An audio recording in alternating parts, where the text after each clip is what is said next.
Hutchinson. Welcome back to the Liberating Humanity Podcast. I'm super excited about today. So one of my dearest friends in the world, somebody that literally I trust my life with more than anybody, is Joseph Gleed. Joseph was my Krav trainer for me for the last, almost 10 years now. And his heart is huge. His ability to do undercover rescues is better than anybody I've ever worked with. In fact, I've done more undercover operations with Joseph than any one person. Super excited for this today. And we're going to be talking not just about the ops, but more importantly, Joseph's training before doing the ops wasn't just in Krav Maga and hand-to-hand combat. His training was in psychology. And we're going to be talking about the mental health and some of the challenges that some of these families go through, helping the children heal, and things that we can do to truly liberate humanity. Thank you, Joseph, for coming in today. It is my pleasure to be here, my friend. Super excited. So, quick background, Cartagena operation, the one that the Sound of Freedom was based on. Well, it was really based on a few different operations and a whole bunch of different things that we did together. So I remember the very first day that I met the first traffickers of my whole life was at that restaurant out there on the beach. And I pull in with a bunch of a couple Navy SEALs that are in this armored car. You were already there. You had done some pre-op stuff and met with some of those traffickers before we even showed up. Yeah, so I was in Colombia. Colombia was interesting. That was my first operation, as you know. Interesting backstory. To be honest, I was unaware of how big the problem was. And Tim, was looking for training because the type of work, as you know, that we do requires us to go into places that, we don't have backup.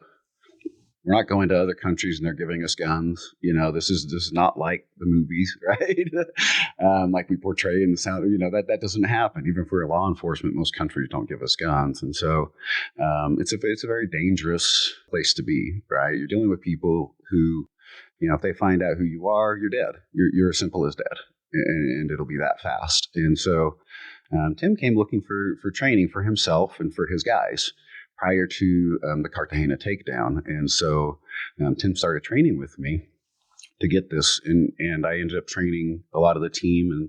And some of the people were going to go down and be, witnesses to come back and tell the world what was going on. And so I was training a lot of those people as well prior to the op. And then it was, Tim saw something and invited me to participate and wanted me to be security. More than that, I ended up being by Tim's side the whole time, through that operation. And so, the first trafficker I met in Cartagena was at that restaurant, and it was Fuego. Yeah. Right? And such a surreal meeting. Fuego he was one of the darkest from a soul standpoint of all of them.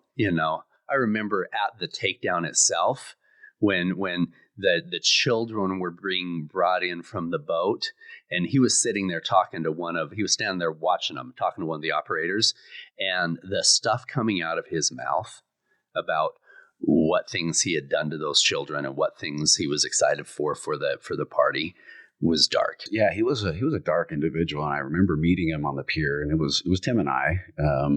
That went and met him. I was there as security. So I don't want to overstate my role. Tim was lead, and he was talking to him, and I was there security, and I speak enough Spanish to get myself in trouble when needed.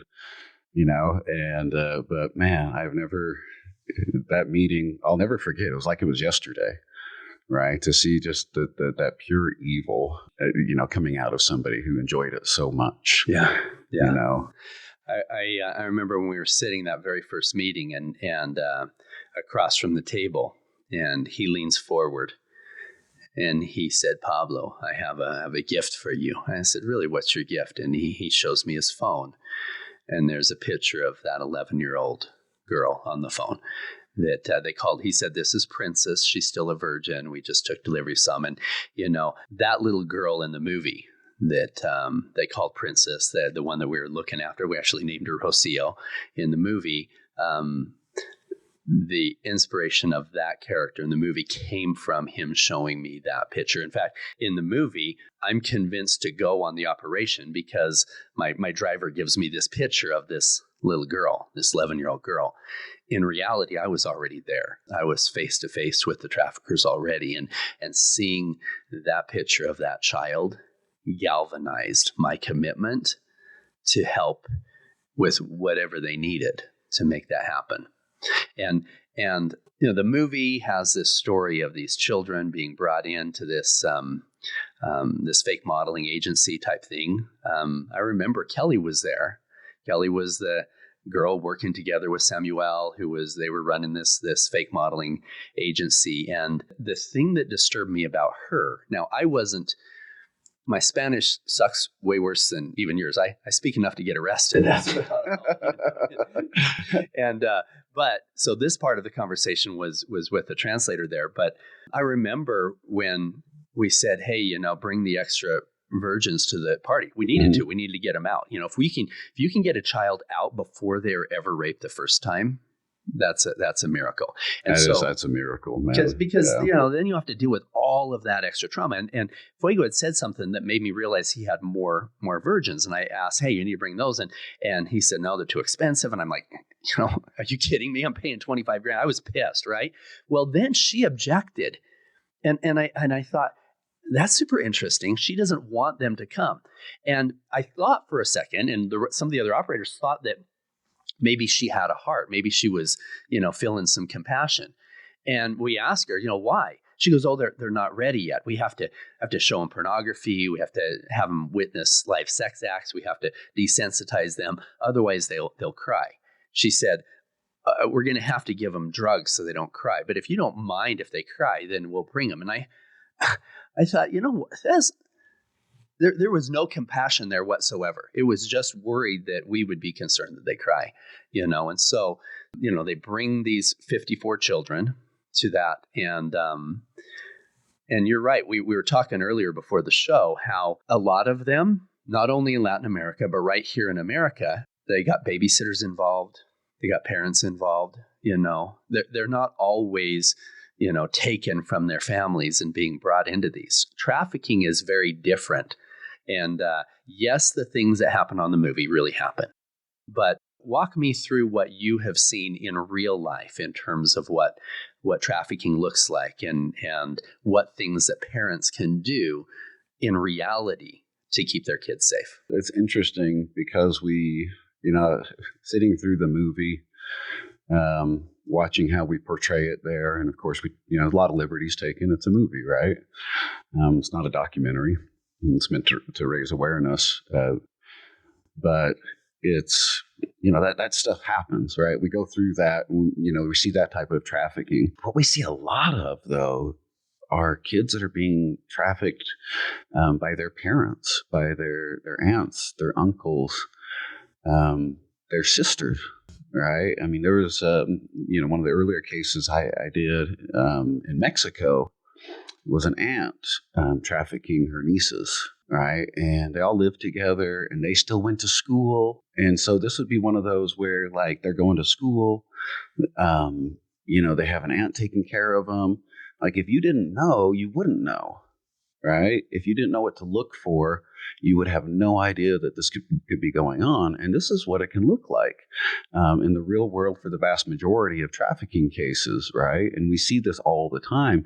When you and I would go out, how many times did we go out and, we hear from we're meeting with traffickers all day long, right? We work 18 plus hours a day. It's hard work. Yeah. And they're like, no, they're in school right now. They don't get out till, 2:30. Yeah. And we're waiting for these kids to get out of school. Well, who in the world at the kids' school can figure out that they're being trafficked? So who at the kids' homes? For what would a teacher look for, and what does a parent look for? I mean, what are the behaviors of a trafficked child versus somebody who's in a healthy home? I think what's interesting is you said something earlier about our Cartagena princess, right? our beauty queen, and that is, she talked about desensitization. And one of the things that traffickers do, and this is the case whether they're kidnapped or whether it's a familial trafficking case, but it's desensitization to get that minor to the point where you can start making money, right? They're not crying, as our beauty queen put it, right? And what she's explaining is what everybody tends to do. They groom, right? And so what's the first thing you can look for? Are kids who are way too desensitized to sexuality, right? Who maybe display overtly sexual tendencies at an age that's inappropriate, right? Those things. Looking for kids who, I think, distance themselves, because, when you experience trauma, and if you've ever known anybody who's experienced trauma in their life, one of the things that we tend to do is distance ourselves, distance our relationships, right? We start avoiding. Avoidance is probably one of the biggest coping mechanisms that we as humans use, right? And so we start avoiding things. And so kids who are avoiding their friends, the things that they enjoy doing.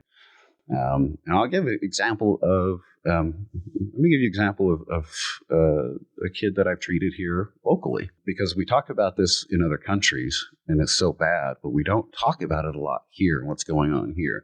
And what we don't realize is what's going on here is terrible, right? Is terrible. 1 in 3 women will be sexually assaulted statistically in their life. But what we also don't talk about a lot is the unreported 1 in 3. So what does that give us? Around 2 in 3 women in the United States will be sexually assaulted at some point in their life. All right. So let's talk about, a client that I had here who, as a teenager, stopped doing her schoolwork. Still went to school, but getting schoolwork done was not happening. No longer hung out with best friends, like people who live next door to them, right? The activities that this individual would do for, fulfillment and for fun, like music and some of those things, they sports, they no longer did. They stopped doing, things they've done their whole life. And so, these are a few things you can look for, and the better you know a child, the easier it is to spot. But yeah, tendency towards sexuality that's inappropriate for the age, distancing from friends, from family, avoidance of things that they would normally like to do that if they've done in the past. And you'll just generally see an overall change. When somebody experiences trauma, we might be able to hide logically what's going on in our head, but trauma is held physically, and you're just not going to hide that. And so there are signs you can pick out if you're looking for them.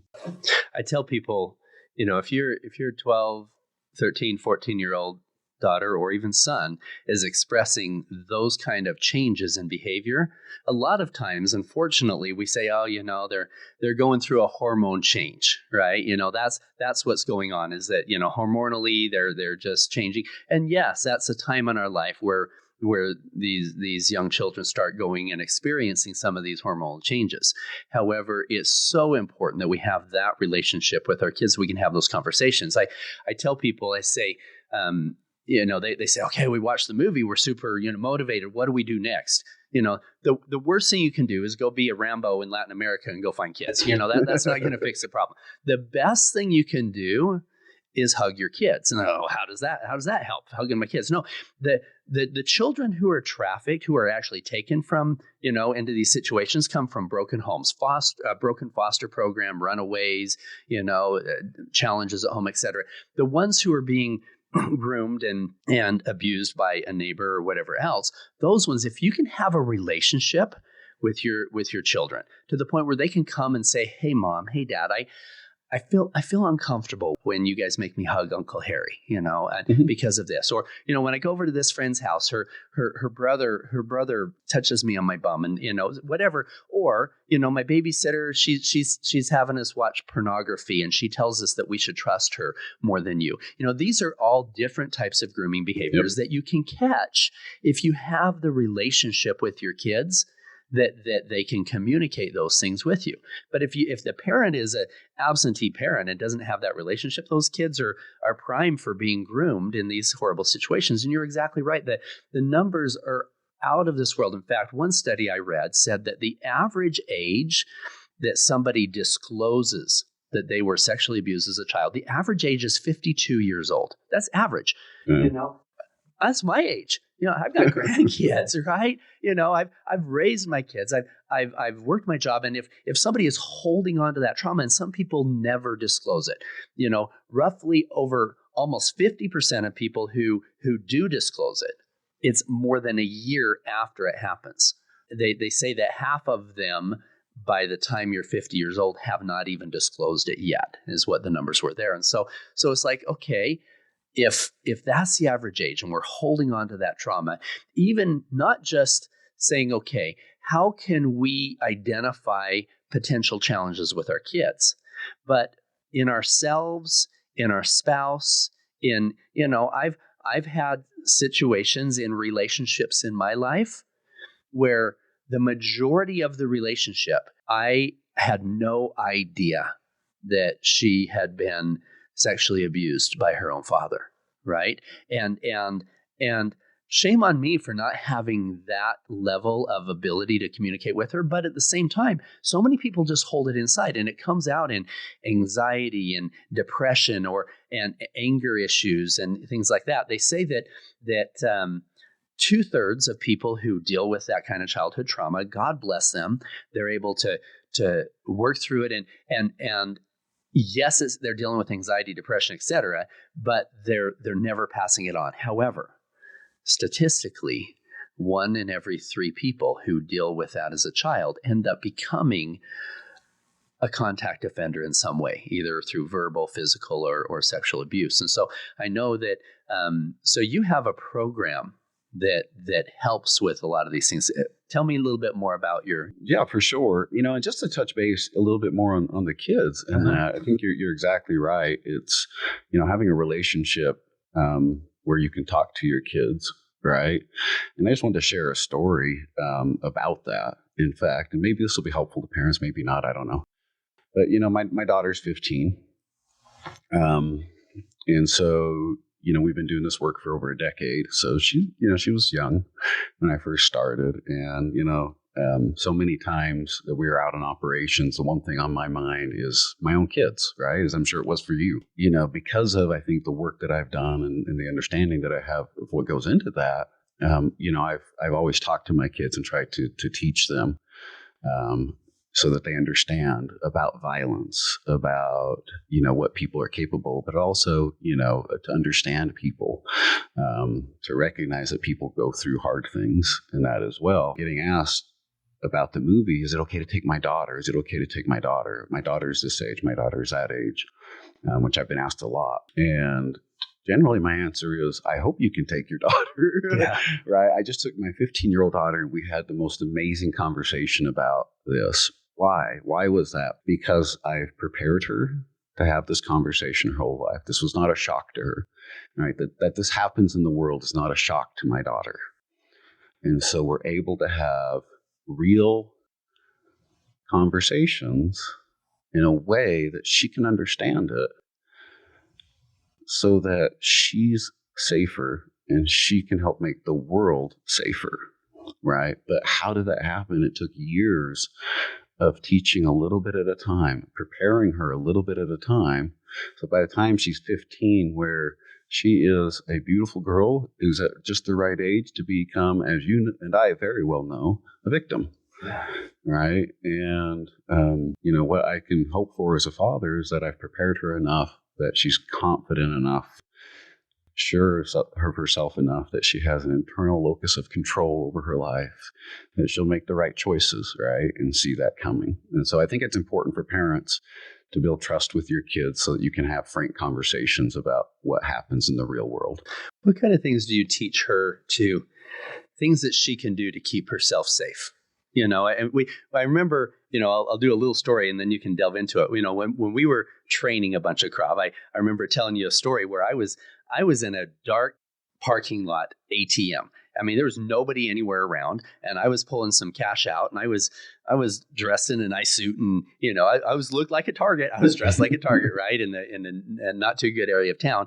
And this car drives up, and instead of just waiting in his car to come to the ATM, he gets out, and now this is a standalone one, and he's walking towards me in a way that felt very threatening to me. Like he was coming with a gun, a knife, or whatever else. And I thought, okay, there's a high chance I could be a victim right here.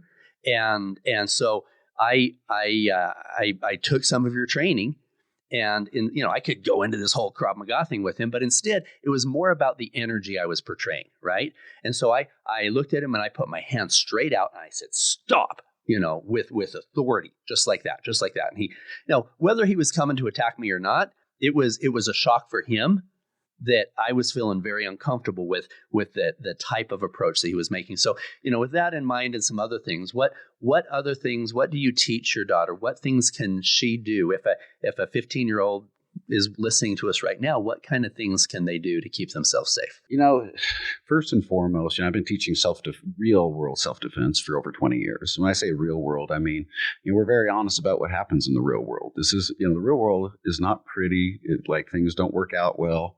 Like, all your techniques probably suck in the street, right? And that's true for the vast majority of people. And so I think that learning some real world, again, frank conversation type self-defense is really important. Now, why is that? It's not for the punches and kicks, right? And you learn this, the experience you just related.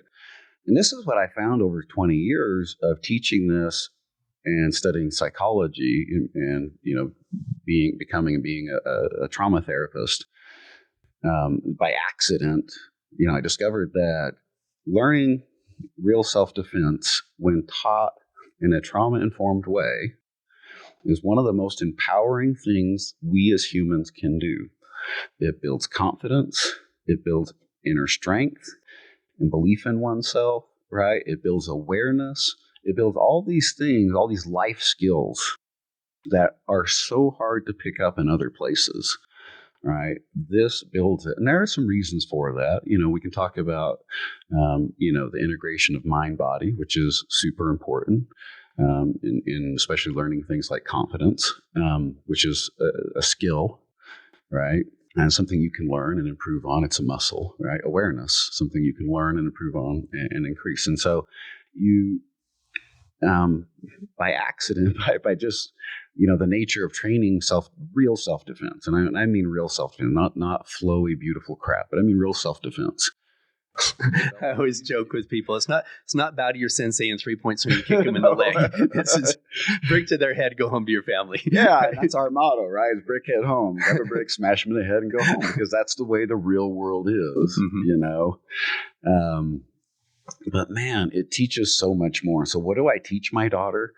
What do I teach my kids? What do I teach the adults who come to train with me? Because again, like you said, most people don't acknowledge their trauma until their 50s. They don't acknowledge it, and there's trauma myself I haven't acknowledged until recently, so I get it. And so you have to teach everybody as though, they've experienced trauma. So when it's done, that is taught in the right way, where it's growth promoting, it is one of the most amazing tools you can use to build the type of things that you're talking about me teaching my daughter. You're talking about you displayed, right? You displayed awareness, you displayed confidence, and on top of that, you took a committed action when it was necessary because you pre-program those things ahead of time.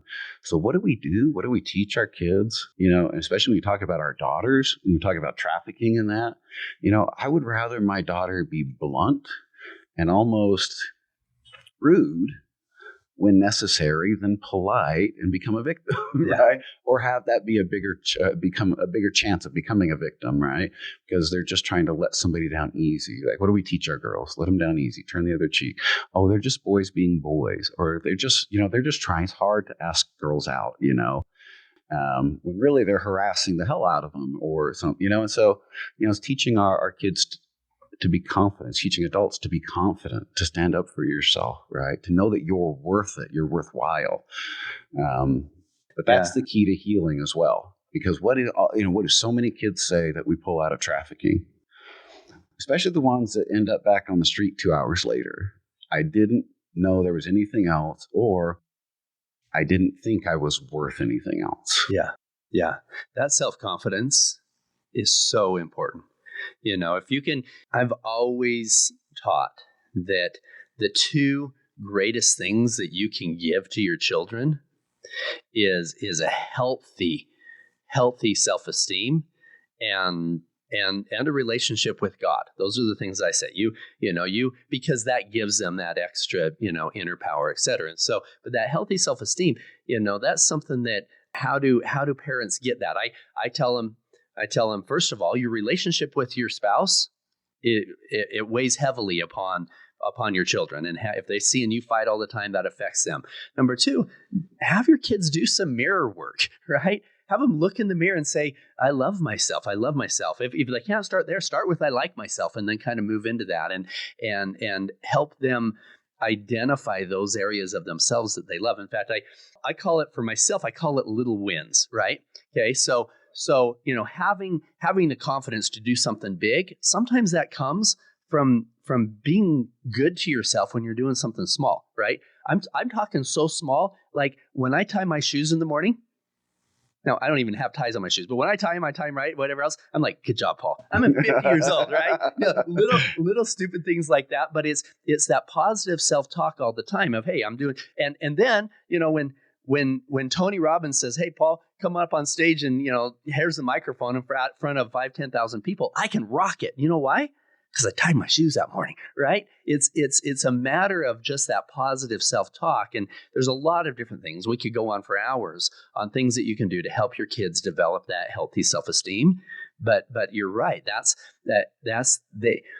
They've spoken with pedophiles and with groomers and with traffickers many times and say, okay, what is it that you're looking for? And they're looking for kids from broken homes. They're looking for kids with low self-esteem. There's a very specific type of child that they look for when they're identifying who they're going to be grooming. And let's not forget, they're looking at the adults around that child as well, if they're really looking, right?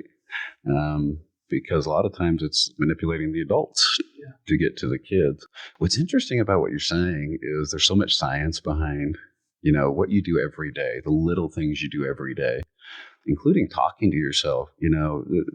It's pretty clear, the science is pretty clear that your mind, neurobiologically speaking, does not know the difference between you telling yourself something or me telling you something. So you saying, I suck, is as bad as me saying, you suck, right? But we don't get that when somebody else says it to us, right? It's, oh, that hurts, right? But then we say it to ourselves how many times a day? Like, how many times a day do all of us, at least the vast majority of us, tell ourselves we suck? Even those with high self-esteem slip into this, right? And so there's a lot to be said about those little positive moments. It really is. Every day, little moments make up the big moments. Big moments don't come without those little moments, right? They don't come. I like to think of this whole concept of how do we eradicate child trafficking with links in the chain. There's a lot of different foundations that part of their logo is a broken chain. We've seen this forever. And the very end of that chain, the very end link is the abuse of a child, right? We don't even want to get close to that link, right? So we have to ask ourselves, what are the other links in the chain? And, people are like, high self-esteem, positive self-talk. How is that a link? Yeah, that's a link. It might be way back here, but it's still a link, right? You're talking shit about yourself in the mirror. Your kids are going to learn how to talk crap about themselves. And that's a link in the chain. All the way down, there's other links in the chain like addictions to pornography. Now, pretty much everybody listening to us right now has viewed pornography. Just because you've seen pornography doesn't mean you're going to become a pedophile, right? But almost every one of these guys that we've arrested that have been part of these things had a hardcore addiction at some point. When you get to the point where you take a woman from a divine feminine to an object, you start going down a dark road. And so we have to have these conversations that the movie gets it to the point where now we can have these conversations, around the dinner table, et cetera. What are the links in that chain that contribute to that being in the end? And there's a lot of them. There's arrogance. There's low self-esteem. It's amazing how many people have got massive ego, arrogance, and low self-esteem at the same time, right? That's a pretty destructive One's combination. a mask for the other, right? Yeah, exactly. It's a destructive combination where now you're doing things that are really creating a negative impact in the lives of other people. And so, as we're looking at those, is there other potential links in that chain that if they were broken early enough, it could have a dramatically different effect on the end? Yeah, there really are. I'd like to talk about it from the perspective of the chain, though, and the daily activities we can do. So you asked about, course that we do now, right? And we, my wife and I, as you know, Brittany is an amazing individual, highly educated PhD educator, education specialist, advocate. We've created what we call Operation Brave. And Operation Brave, the point of Operation Brave is really its prevention and its recovery. All right. Because look, like you, I've seen that the work that we did going undercover needs to be done. It has to be done. But, we pull a lot of kids out because we're pulling 20 kids out at a time, right? We're not one or two, or like we're pulling 20 to 50 to 100 kids out, right? And so that work needs to be done. But look, the preventing this from happening would definitely be the goal, right? And, one of the big things we're missing is recovery. I look at it this way from my own experience, from what I've seen visiting kids year after we save them, or in treating people here locally that I treat as a trauma therapist. What I know for a reality is that the vast majority of them are not doing well mentally. There's lots of help out there to provide shelter and education, and we'll get them clothes and food and all those lower Maslow needs, right? But the higher needs are just not being met real well. And part of that is, I think, a lack of education and training on therapists and social workers to understand how to work with trauma. And part of it's just resources, right? But what's interesting in what we're doing is we know that the same things that help people heal are the things that also help prevent this from happening and reduce the chances significantly. You mentioned studies. There's a very famous study. In fact, I just wrote a blog article where I mentioned this study, but it's about victim choice as relates to an individual's gait or how they carry themselves. Right. And this is an older study, very well known in the self-defense community, law enforcement. But essentially what they did is they studied inmates who had, committed crimes against persons. And they showed them all a video, people going about their daily life, let's say. I'm simplifying it a lot, but people going about their daily lives, and essentially asked them, who would you pick and why? And they all pick the same people. Right? They're not together, so it's not a groupthink thing, right? But they all pick the same people. And, what they found was, they're picking people, they don't look confident, they're not aware, they're looking down, or, they're not sure of themselves. Right? How you carry yourself. How you carry yourself is the first line of self-defense. And I've done this for years, we're so caught up in the punches and kicks of self-defense. It's not even the first line. Right? How you carry yourself is the first line. What's the second line? Using your words, right? Yeah. Trying to get out of the situation, not having to use any punches or kicks at all. But what do we focus on? We focus on punches and kicks. Mm-hmm. What do we focus on for our kids? We focus on PE. We do fire drills. When's the last time a child died in a school fire? Right? When was the last high school shooting or school shooting?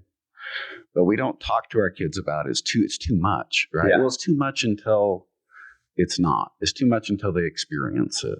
Right? I was talking to one of our trainers that did blade training and edged weapons training and improvised weapons, and he said by the time it gets to the point where you're using these skills, you've missed 90% of the opportunity to avoid the confrontation. He says situational awareness, how you're carrying yourself, these are all so important, and we miss most of it. we're all okay. We're going to go to the gym and learn how to punch. No, your situation, and you told me this so many times in self-defense. He said, you would say, Paul, that you win every fight you don't have to get into. If you can walk away, if you can get out of it before you have to have hands on, don't be coming in with this huge pride. Hey, I know how to fight. I can deal with this. If you can de-escalate the situation, or if you can have situational awareness, these are all super important things in terms of prevention. So what do we need to teach people? We need to teach them, one, how to defend themselves so that they're confident in standing up for themselves. Yeah. They're confident in how they walk. They walk aware. You see how all these other things come with that, but there's a way in which you teach it, right? And so for us, we have we have a course called the Victor course. And we have a Victor's Women and Victor's Men's course. It was originally developed for women. I've worked with women over 20 years that have been victims of violence and helping them regain their sense of strength and confidence and ability to live their daily life in a way that's meaningful to them, right?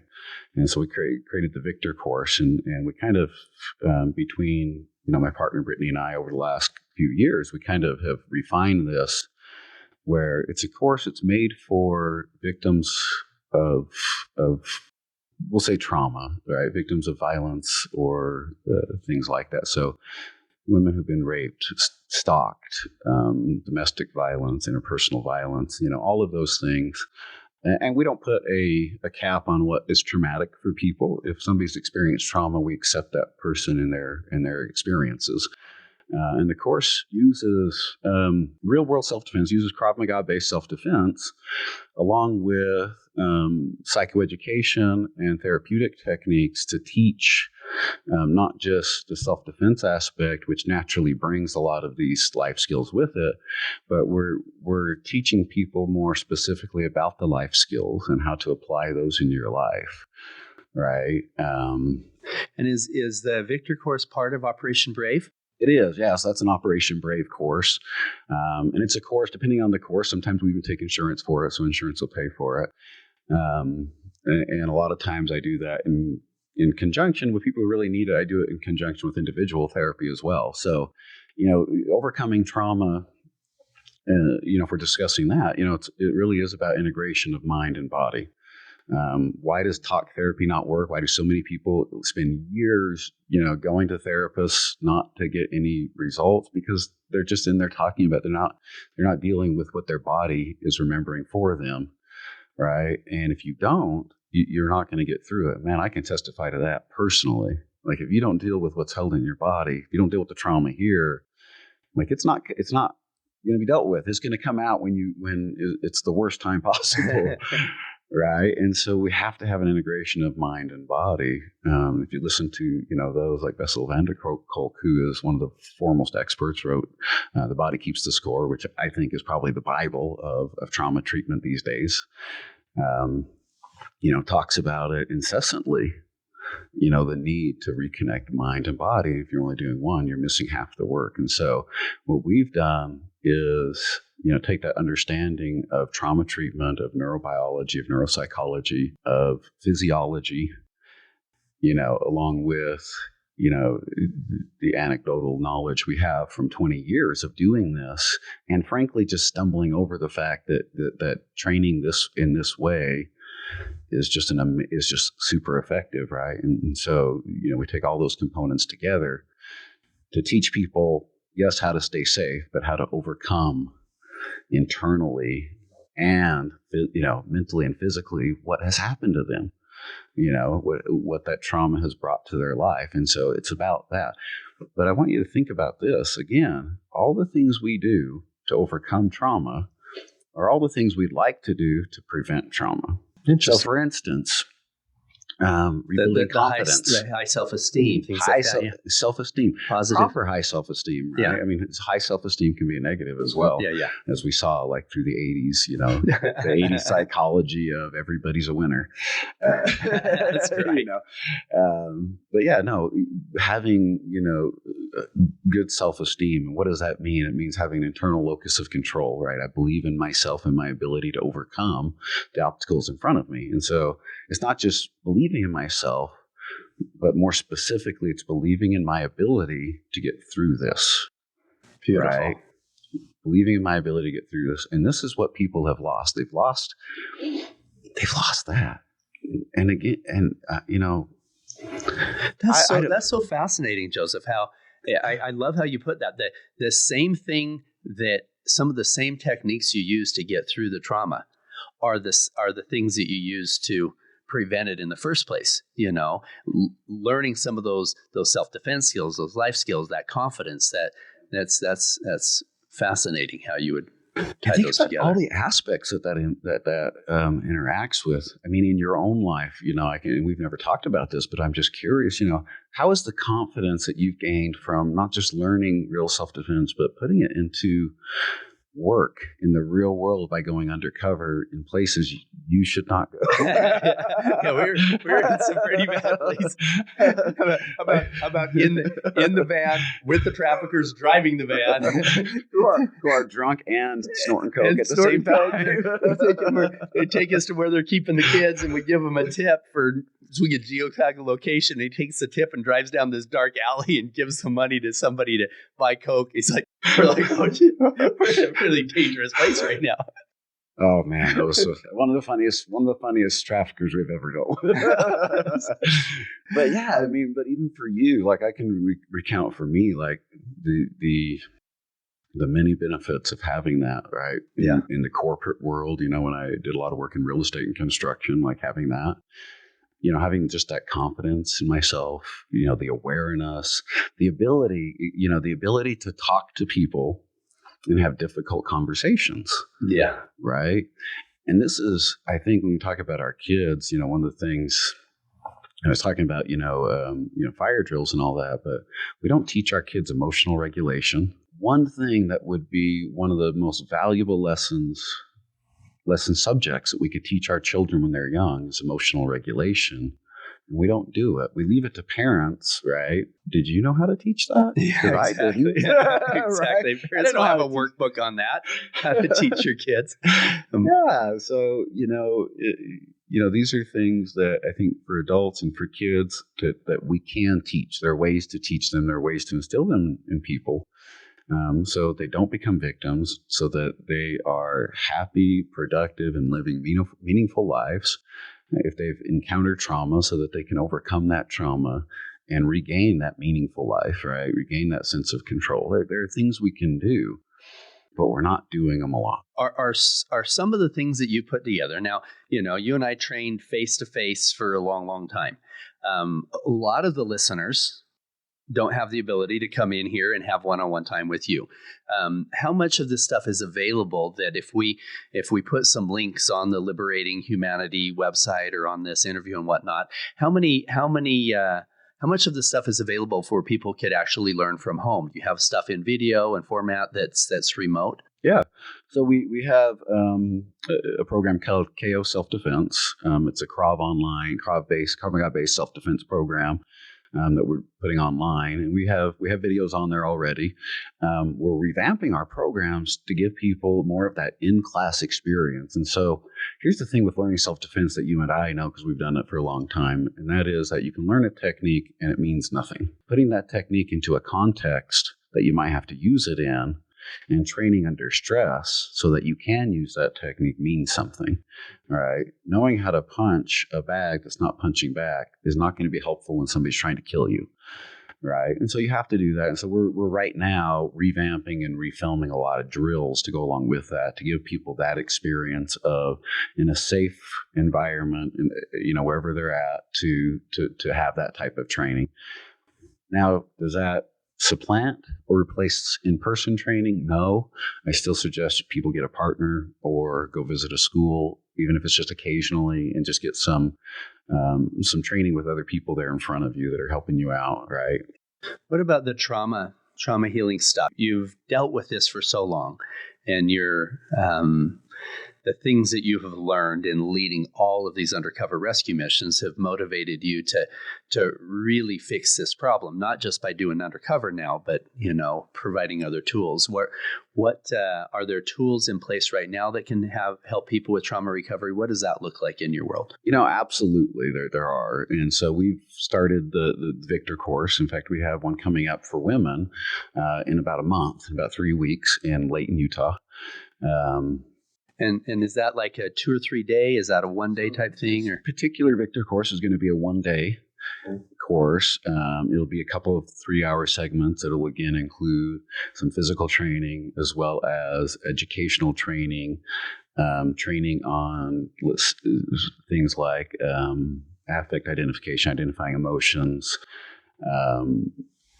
coping skills that you can use when you're alone or in a group, as well as the life skills and physical self-defense skills. So we go through all of that. So we spend basically a day, working to kick people's recovery into high gear and get them on the right track, right? So we want to help people understand trauma. When you understand it, it doesn't have as great of an impact, right? So education's important. Is it a classroom style sit down with the classrooms? No desks, right? It'll be like an open gym. So we'll be doing physical stuff as well as some sit down educational stuff. We'll be doing breath work, some emotional regulation work. Yeah, people discount some. They're like, oh, that's the spiritual whatever on the side. No, breath work, understanding how to regulate your emotions, how to be able to get to a place of inner peace and confidence. And there's some super powerful tools. We've used breath work to help people. We can get them into a theta state without even the use of a lot of guided meditation, plant medicine stuff that we have to do in Mexico, whatever else. You can do that with breath work. It's amazing the breakthroughs we've been able to see with people in tools like that as well. Yeah, and I would say honestly, like the grounding work, and that is some of the most important work that we can do up front, right? Is learning how to deal with what is for a lot of people just overwhelming emotions, right? And you can't really deal with those. You can't address those until you can look at them without it being overwhelming. And so it's a huge part of initial recovery is ensuring that, right? And so we take all these components, and this is a day of, honestly, it's a day of growth. Man, it's a day of growth. Why do they call it Victor Course? I named it the Victor Course, and I call it the Victor Course because I'm tired of seeing victims. Oh, so it's tied to the victim. I'm tired of seeing victims. It's kind of... So it's like the victor, I'm the victor. So it's not like Victor, like the name, somebody named Victor. It's like being victorious, right? Yeah. What we're trying, there's a lot of thing in the mental health community about, do we call them a victim, a survivor, this or that? Because like we talked about, the words you use matter. The words we use matter. I'm a relational frame therapist, and that means that the words that we use in our head and exterior, like they matter to how we interpret the world, right? Why is it the Victor Course? Because screw being a victim. Like you didn't deserve what happened to you. You don't deserve to be a victim. Stand up, straighten your back, and you're a victor. You have it inside of you. You have it in you to be the victor, not to be the victim, not just to be the survivor.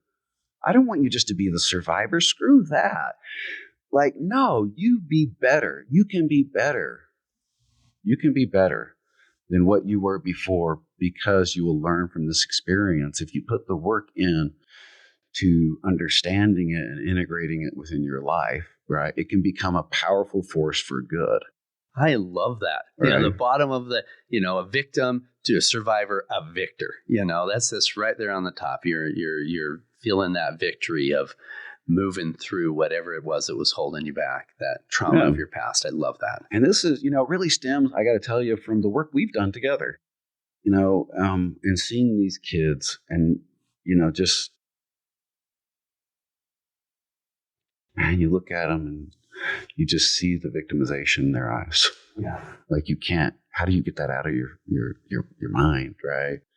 you see the darkness. I think it was actually in the movie Tim talked about, he looked into this girl's eye, or Batman, Vampiro looked in this kid's eyes, and the darkness was him, right? Yeah. And to look into a child's eyes and see that darkness. See that, that victim. Just not right. But look, you were somebody's child at some point too. Yeah. Right? I was somebody's child at some point too. Yeah. You know, we all deserve to live a life of peace. You know, I tell people that my life mission has changed in the last few years. 10 years ago, sitting there at Cartagena, at that island, and these traffickers prayed out these children. They brought out these 4 virgins scared to death. I remember. Yeah, this little girl, she she was shaking. She had tear stains on her makeup face, and I made a commitment to myself, to God, and to that little girl that I would do whatever I needed in my life to eradicate that evil from the face of the earth, and whatever resources I could put in, whatever. And for 10 years, my role was to help rescue a 10-year-old from the clutches of a trafficker in Ecuador, right? Or whatever country. I now feel like my role is to take those experiences and help rescue the 10-year-old inside of every 20, 30, 40-year-old man or woman who most of us dealt with some stuff. If you didn't, then wow, what a beautiful, lucky, amazing life that you've lived. But as you pointed out, statistically, almost half of all women at some time in their life report that they were sexually abused. Well, statistically, a lot of them don't even report it, right? Yeah. And for men, the number is lower, but it's also significantly lower the number that report it, because they're dealing with this shame and guilt and feeling in some way that what happened to them defines them in any way, right? You were 8. You were 10, you were 12. It doesn't define who you are.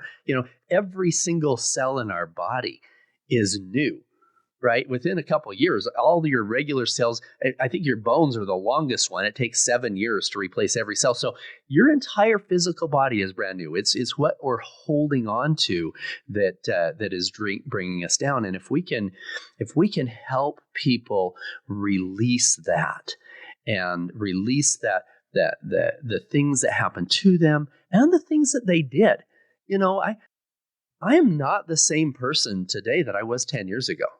Not at all. I was Paul F. Hutchinson. There was a reason why I was recruited to come and play the role of the rich playboy, because it was that attitude, that arrogance, that whatever that the traffickers were looking for, right? I've received some amazing personal transformations in working in this child rescue work, and transformation of my heart, and my trauma wasn't induced by childhood stuff. My trauma was self-induced, right? I'd build a multi-billion-dollar company. I could have whatever parties I wanted to. It was an unhealthy world that I was dealing with a lot of crap, and I had to get to the point where I realized, you know what, this version of me is hurting myself and hurting others. And what do I need to do to? And that's what we all have to look at. Is this version of me hurting myself and others? And what do I need to do to release that, so that I can be a man, in my case, a man of integrity in business and in bed, right? In all of these areas of my life, and truly learn to lead from the heart in a way where I could make a powerful, positive impact in the lives of others. But that could only start with me fixing what was here. Absolutely. Yeah. Yeah. No, and I could echo the same thing, right? The last 10 years, I think, when you experience pure evil, like pure evil, it changes you. Yeah. Like it changes you, and, a lot of people don't know, we became best friends with these guys. We did. We were hugging the traffickers. They had to totally trust us in order for them to take us to where they were keeping the kids. I mean, yeah, think about that. So, how did we get in with these kids? And I've thought about this a lot lately, especially, you and I had a lot of success together. And, people ask, what would you do? What was your job? And, my main job's security. That's what I did. But that wasn't my job. That was my job. My job was security. Your job was to make sure I don't die. My job is to make sure you don't die. Because you're freaking amazing at what you do, right? You are honestly the best undercover guy I've worked with. But that wasn't it. That wasn't my job. What was my job? My job was to get these guys to trust us, right? I was that guy. You were the talker, right? But they weren't going to trust us just based off what you said. Yeah. They never were, right? That's why it takes so long to get an operation together, right? If we're going to get 20 kids, how much do they have to trust us? Because they don't trust you a little bit, they won't bring you one kid. They'll bring you a 20-year-old. Yeah, exactly. Right? But there's a lot of trust that goes into doing that. And, so we got to spend time, and I don't even like talking about this, but man, we got to spend time with pure evil. Yeah. Right. And we got to sit just like this and have beers and hang out. We got pictures of you and me with a KFC sign in the back, and there's 2 traffickers there that a few days later, we're going to end up in prison for life. Exactly. So why do we do what we do now? I love it. I love seeing what you're doing now. I love seeing what some of our other teammates are doing now. And I couldn't be happier. There are things I could do to make money. And, here's the money's one of the biggest problems, right? But doing what I love, doing something that has an impact, if you want to heal yourself, also have an impact on other people, right? Get up and do something. Don't talk about it. Don't be a keyboard warrior, right? Don't sit on your couch eating chips talking about how the quarterback could have done better. Get in the damn arena and do something, right? Get in the arena and do something. Well, I will say this, Joseph. I learned a long time ago that if you're trading your time for money, you've got a limit right there. If you can create things that you can duplicate, and we've had over 45 million views of my videos in the last 3 months. 45 million. So there's a lot of people, right? There's a lot of people that are saying, wow, there's something that resonates. And it's not because I'm any good at, I'm a good talker, that's what we tell the traffickers, right? But I will say that the movie is helping people wake up and say, okay, what's next? What's next? People will leave this film with a what's next attitude, right? I'm very interested, and we've talked about this for a long time. I'm very interested in figuring out how to take your brilliance and everything that you've done and take that brilliance and be able to put it in a place where millions of people can have access to what I did. You changed my life. You changed my life, Joseph. Well, you changed mine, brother. I'm telling you straight out. The confidence that I gained from training with you, your complete and total faith, zero fear in the most dangerous places in the world, because we were doing the right thing and because we both had some training, you a heck of a lot more than me, and doing so not for, you and I had no social media, nothing for 10 years. And we weren't doing it for anything other than those children. And it was, we were going into the pit of hell, seeing the darkest depravity of humanity for the purpose of helping to rescue children that would never know that we were even the good guys.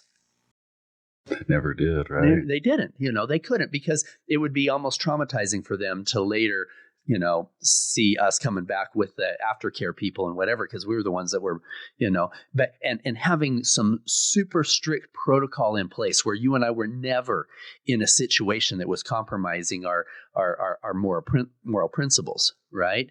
It was so life-changing for me to be working with somebody with such impeccable integrity and have pure, unwavering conviction and faith that things were going to be okay and we were going to be safe and we were going to find the kids. It was transformational. And I would love to have more of these with you, because I need the world to feel your heart, to see. This conversation has been absolutely amazing. And the man that you are, the passion that you have for taking your background in psychology. I mean, how many self-defense guys at your level have a background in psychology that you have? You're an amazing combination of being able to truly give the skills to parents to keep themselves safe, to keep their kids safe, to help with that trauma healing. You've been there, and I just want you to know how much I love and respect you for the man that you are and the time that we've spent together over the last decade. Well, thank you, my friend. I love and respect you as well, and I appreciate the kind words. And honestly, it's, it was never did this work for any other reason than the kids. And so you had an experience on Operation Triple Take in Cartagena. I had one as well that led me to this work. I mentioned that, and I'll tell this briefly, but we have all the time you want. There's a reason why I've dedicated myself to this type of work, to working with people here in the U.S. in aftercare, to trauma, to healing, and to prevention. Right? I went with Tim. It was Tim and I went and picked up the kids. The movie, as you're aware, it doesn't show how the kids got to the island, historically accurate. How the kids got to the island was Tim and I went and picked them up at the port of Cartagena to ferry them to the island on two boats that were essentially two buses, right? It was my job to load all these kids, to search them, search the traffickers, and make sure they didn't have weapons in their little purses. So, yeah. And then it was, again, my job to escort them back. Well, at least on one boat, Tim escorted back on the other boat. So Tim had one, I had one.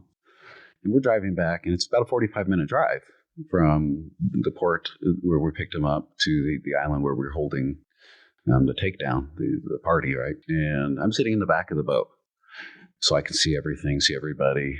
And the kids they're just talking. What's interesting, first off, is that they're all drunk and high. They were all given alcohol and drugs before they came. And part of the 45-minute delay, they were crying for more.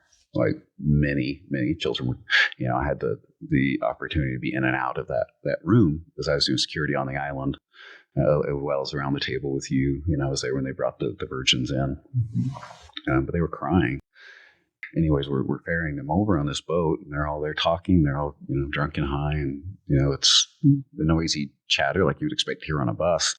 All of a sudden, one of the little bit older kids, he might have been 14, 15, got up in front and told everybody to quiet down. Immediately, everyone quieted down. Immediately. Now, we had 54 kids. I think I had the bigger boat, maybe about half, but maybe a few more on mine. Not much, but. So you're talking about, 20 plus kids that immediately shut up. Have you ever seen 20 kids immediately just stop talking? So that was the first thing. It was a little like, that's odd. And then he folds his arms and he bows his head. Is this on the way to? On the way to the island. Wow. So we just picked him up at the port. And I'm not even sure Tim knows this story, to be honest with you. This was something I kept pretty close to my heart. So he bows his head, holds his arms, and he starts praying. He's praying in Spanish. But I speak enough. And so he's praying for not just himself. He's praying for all the kids. Like, here's 14, 15-year-old boy. He knows what's going to happen. And he is aware enough and has enough love in his heart. In the middle of being transported to where he's going to be raped, he says a prayer, not just for himself, not, God, please help me get out of this. No, for everybody. And it wasn't until later, we learn through debriefing, right? It's hard to learn in the moment sometimes. And it wasn't until later I realized, one, this was not the first time these kids had done that. How do I know that? Because when he asked him to quiet down, it was immediate. I've taught kids for 20 years. Like 20 kids do not stop talking that fast, right? So this was not the first time they'd done this. They knew what was going on. They knew what he was about to do, and they knew what was coming up for them. And to see these kids in that condition, praying like that, it broke my heart. Like, I just can't imagine allowing people to go through that. I can't imagine sitting on the sidelines and allowing that to happen.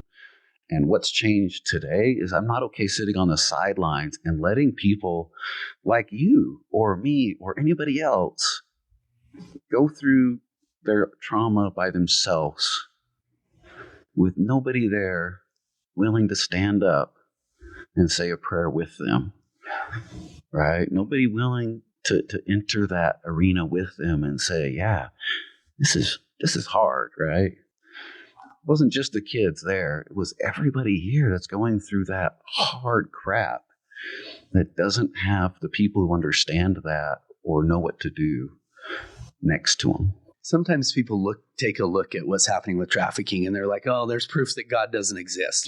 God. Yeah. And they use it as a reason or a justification to lose their trust in God.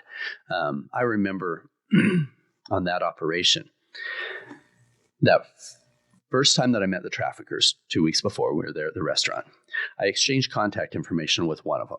His name was Eduardo. He was the one who had the piece of property he wanted to develop into the sex hotel for trafficking the children. And he was the little polo wearing shit. He wore the polo. He's dressed like this little businessman all the time. All his bull. Anyway, I still have those texts that he sent to me during that 2 weeks. I was staying in touch with him, making sure that he was bringing all the inventory that he had, all the children.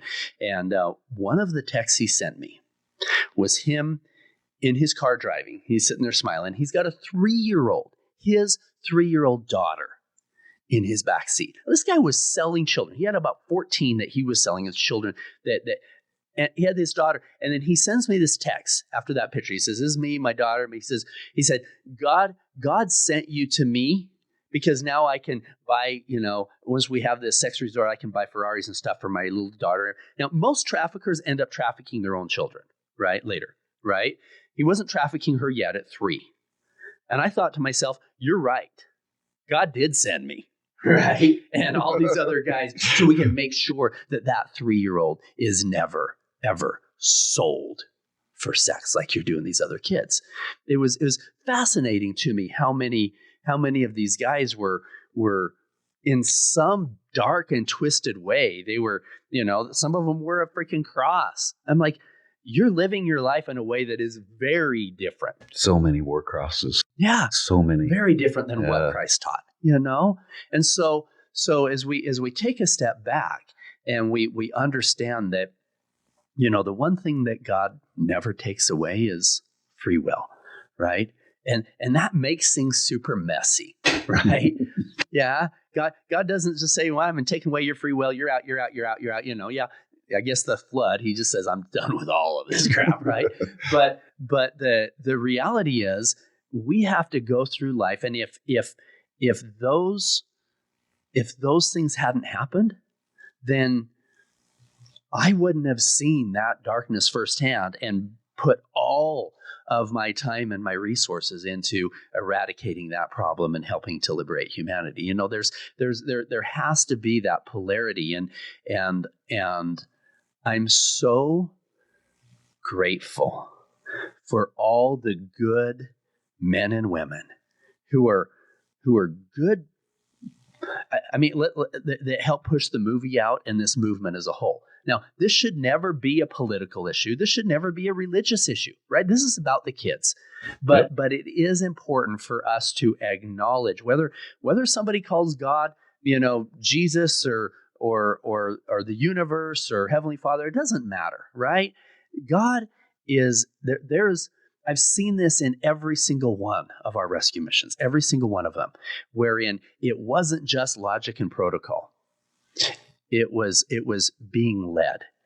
I have seen the power of God in identifying the kids and the rescue and the whole process in a beautiful, beautiful way. And I think it's it's an important piece of the puzzle that people shy away from. I don't want to have that God talk. I don't want to get all religious. I told my operators in one of these ones, I was a new group that was there. It was later on in Haiti. And I told them, listen, guys, this isn't a religious conversation, but before we get started, I need you to understand that I believe in God. Most people believe in a supreme being. Some people call him this or that or whatever else. God exists and cares more about these children than you and I ever could, and knows exactly where they are. So if you're okay with it, I'm going to start out by asking for some help. And we'd take off our hats in downtown Patienville, Port-au-Prince, Haiti, the darkest, most voodoo-infested place on the planet, and offer up a prayer and then learn to listen, And so anyway, what a beautiful story. Thank you. Oh, thank you for sharing that. It's a story that I've held on so tightly to so many of these stories because I've always lived in the background doing these things, and it was my pleasure to live in the background. I cared nothing about, the publicity or the popularity. I cared only about going and doing work that saved kids. I cared about doing things that matter, right? And I think where we're both at, and it's really awesome to see because I've seen your transformation over a decade. I've seen, what you've gone through personally and professionally and as an undercover operative. I think we've seen that with each other. We've been so tightly interwound,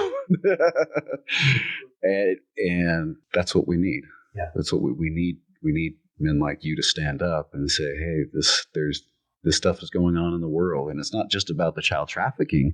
That's one thing. But we have an epidemic here in the U.S. Yeah, we do.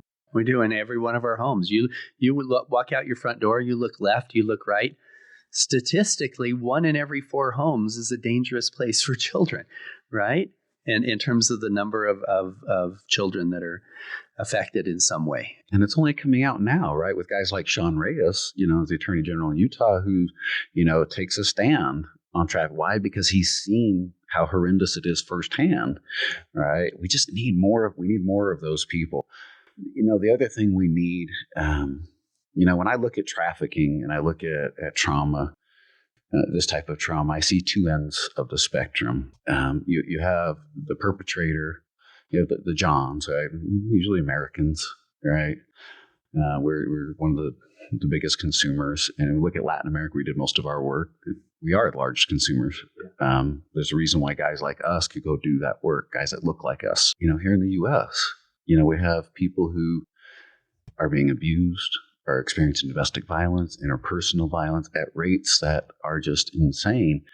Our murder rate is going down. But if you look at technology, medical technology, there's a good reason for it, right? We're saving more people. The aggravated assault rate, the attempted rape, and all those are way up there, right? There's more we can do. There's more we can do than what we're doing. And we need to turn the conversation on to, how can people live in peace? How can people walk in peace? All right. What would happen? And think, even like little things. What if we taught our kids emotional regulation? What if we taught them confidence when they were young? Yeah.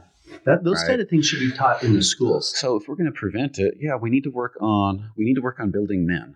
We need to work on creating communities that are strong internally, right?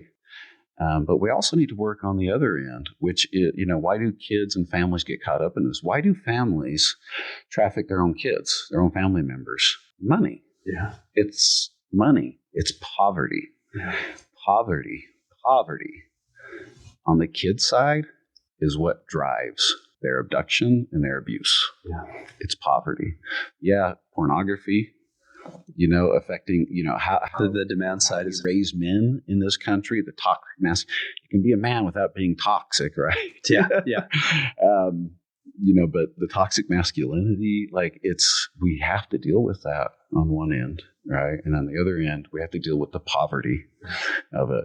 But we can extend that. Like, if we really look at it, how many people in today's society here, where we're at, let's say in the U.S., how many can afford good trauma treatment? How many seek it out? How many even believe that it'll be helpful? Yeah. You know what I mean? Yeah. And so we're not we're not helping those people who live next door to us. And one of my goals is everybody deserves to walk in peace, right? Everybody. You don't have to be the product of what happened to you as a child or when you were 20 or last year, right? You can overcome that trauma. PTSD is not a life sentence, right? It's one thing people don't understand about PTSD, whether it's trafficked kids or adults, is it doesn't have to be a life sentence. You can learn to integrate trauma. The vast majority of people who experience trauma don't then experience PTSD. So what does that tell you? There's hope. Yeah. There's hope. And what's sad is we have a lot of our veterans that come back and they get diagnosed and is stamped on their record for life. They're a disabled vet with PTSD. No, it's not your life sentence. Yeah, no, it's not. And what's worse is, I am a vet. Yeah. I know what the treatment's like at the VA. And I don't want to say it's bad. And in fact, the VA, over the years has become better at getting more to the forefront. Like I've had acupuncture at the VA for pain, right? So they're stepping out, but it's not the best. And in fact, good trauma specialists are hard to come by. I'm a trauma specialist. I have a couple of openings for individual therapy. That's it, right? That's it. I just had a client who's been who's been waiting for like a year to get started. And it just so happens I have, a couple open right now. And so he's like, again, so it's hard, to get in. But then when you have good specialists financially, even for our Victor course, we need sponsors. We need people to sponsor individuals so they can attend the course. Why? Because as sucky as it is to hear and say, most people can't even afford that right now. So they can't afford the training or the trauma treatment they need. They can't afford the assets they need to recover from what's happened to them. So what do? They carry it forward. And the problem that we're working to solve is exasperated and self-perpetuating. Well, I want to help with that. We've got an audience that's growing. We have, we have people that go to the Child Liberation Foundation, liberateChildren.org, and are donating there with a 501c3 type of a thing. We can look at how we might be able to work with that. But there are people that are just contributing on Liberating Humanity. They can go right to the Liberating Humanity website, and we're partnering with other groups that are providing these valuable services. And people are asking, what can we do? How can we help? There's a lot we can do. You don't just have to spend $25,000 and go sponsor a rescue mission in Colombia. This kind of stuff is as valuable or more. It affects our own communities, and there are so many people that need that help. And so I'm gonna do some shout outs and figure out how to help with that. I really want to combine resources in what we're doing and be able to match. I'll match some of the funds that are coming in that can help sponsor those. So I think that's going to be exciting. That would be great. I really appreciate that, Paul. And the work you do to raise funds and awareness has been instrumental in the fight against trafficking over the last decade, and really appreciate that. That's one of the reasons they brought me on. They figured, okay, Paul, you raised billions for real estate. You can raise a bunch of money for fighting trafficking, and we did. And right in the very beginning, they weren't wrong. They were wrong. I brought in a bunch that helped get the foundation off the ground, the one that we started with, and now a bunch of others. And so this is something that everybody can do to help.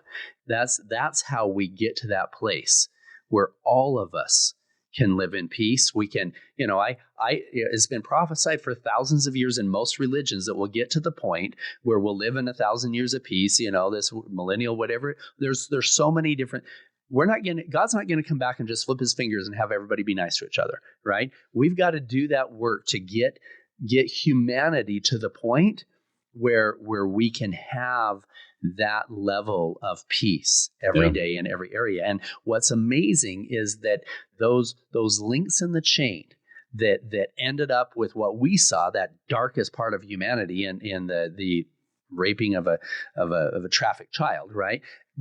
All of those other links, we fix those. We're going to fix more than just that. They're linked to war. They're linked to domestic abuse. They're linked to so many other challenges in our community, in our life, in this world that we can fix by backing that out. I heard somebody say once, just recently, talking about the little things we do every day to be of help to other people. And he made the comment that you have to remember that person is only, 3 steps away from impacting 1 million people, right? From how many people they know to how many people they know to how many people they know. And so every person that we have a positive impact on has a positive impact on society. It was Thich Nhat Hanh, the famous Buddhist monk, who talked about that often, talked about, every kind deed you do to an individual is carried forward to every individual that person interacts with, right? Yeah. So it seems like such a daunting task, but when you realize, one, it takes work. We have to get off our butt and do something, right? You can't talk about paying it forward. You got to pay it forward. It's action. It's action oriented. We have to be action oriented to do this work. We can't just talk about it. We have to be action oriented. But think about, I talked about that again, that one person, and it reminded me of the movie as well. The Pablo part, right? What got Pablo? It says forget about the other 54. Think about the one. So when we talk about even sponsoring one person to take the Victor course, that is one starfish you've thrown back into the sea that's grateful. That is one person that you made a difference for. But not only that difference is going to carry forward to hundreds of other people. Yeah. Right? We need to, and we can do better. Thank you for joining us on the Liberating Humanity podcast. And please share. Please click that like button. Please comment. It makes a big difference in the algorithms and helping us get this message out to more people so that we could truly not only eradicate child trafficking, but we can liberate all of humanity from all of this crap that's holding us down. So, Joseph Gleed, I love you. I respect you. I love you, brother. Thanks for having me. Thank you. Thank you.